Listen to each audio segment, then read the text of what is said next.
This video is about the research paper genre and will provide you with valuable information and concepts that you'll need to compose your research project. What is a research project? Essentially, research papers and projects explain something or argue a position about something by using extensive outside research. In this class, you won't be writing a research paper, you will be composing a research project. Conducting research is obviously going to be a huge part of your research project. Before you start composing, you will want to at least conduct some preliminary research so that you can start to form an idea about what your angle will be. Check out the UNM Library's websites for tutorials on how to conduct reliable research that will benefit you in the completion of your project and will make you a credible source to your audience. Also, it is important that you keep track of which sources you use. Sometimes when we have to conduct a lot of research, it is easy to forget which source provided which information. Try keeping a running list of sources as you research. Better yet, write them down in MLA citation style to make your works cited page that much easier to do at the end.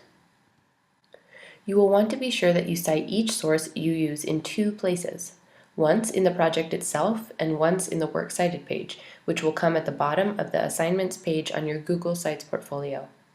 Your in-text citations can be done in a few ways. If you're citing an outside source in a text-based portion of your project, like a PowerPoint, you can use parenthetical references or footnotes.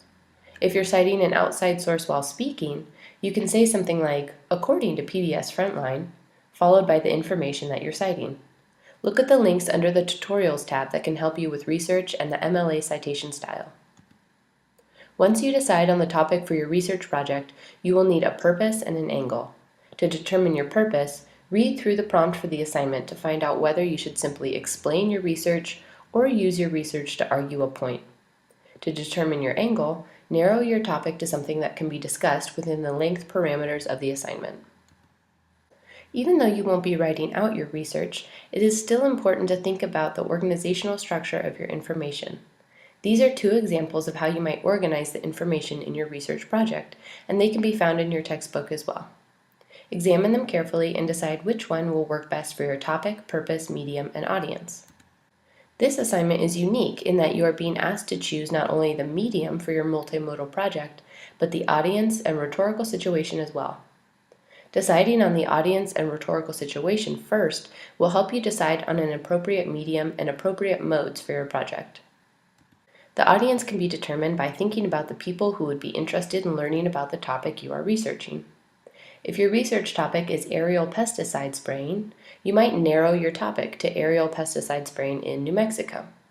Then you can safely say that New Mexico residents would be concerned with this information that you find for your assignment and the solution you will be proposing in the next assignment. These residents would become your audience. After you have determined who your audience will be, then you can think of places and situations where you would have the opportunity to address this audience. Of course, there are many places where you could talk to New Mexico residents, but a rhetorical situation should involve a time and place appropriate to the topic, genre, purpose, and audience.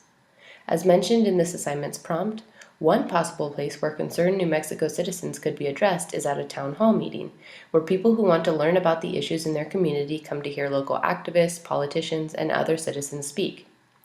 This town hall meeting would become your rhetorical situation.